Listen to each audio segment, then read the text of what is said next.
जय श्री राम प्रिय दोस्तों, एक महत्वपूर्ण प्रसंग है। एक बाप अपने 3 बेटों को अपनी संपत्ति बांटना चाहता था, लेकिन वह समझ नहीं पा रहा था कि तीनों में से किस बेटे को अपनी जायदाद दे।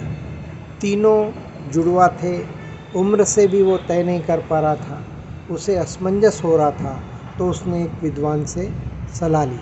उन्होंने एक तरीका सुझाया। तब उसने बेटों से कहा, मैं तीर्थ यात्रा पर जा रहा हूँ, तथा उसने कुछ बीज अपने बेटों को दिए और कहा कि इन बीजों को संभाल कर रखना। उसके बाद वह तीर्थ यात्रा के लिए चले गए तथा काफ़ी लंबे समय के बाद जब वे लौटे तो पहले बेटे के घर पहुँचे तथा उससे पूछा, मैंने जो बीज तुम्हें दिए थे उसका तुमने क्या किया?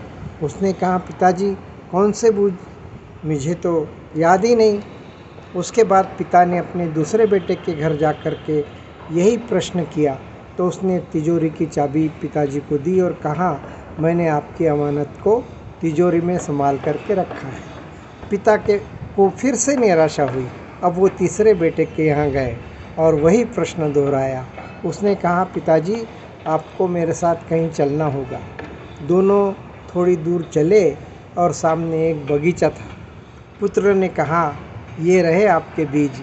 यह देखकर पिता का दिल खुश हो गया और उसने खुश होकर अपनी अधिकांश जायदाद तीसरे बेटे को सौंप दी। दोस्तों, हर इंसान के अंदर कोई न कोई खूबी ज़रूर होती है, जिसे अगर वह सही जगह पर इस्तेमाल करे तो उसका जीवन सफल हो सकता है। लेकिन इसके लिए सबसे ज़्यादा ज़रूरी है खुद को, उस हुनर को पहचानना। बस ज़रूरत है विवेक से निर्णय लेने की।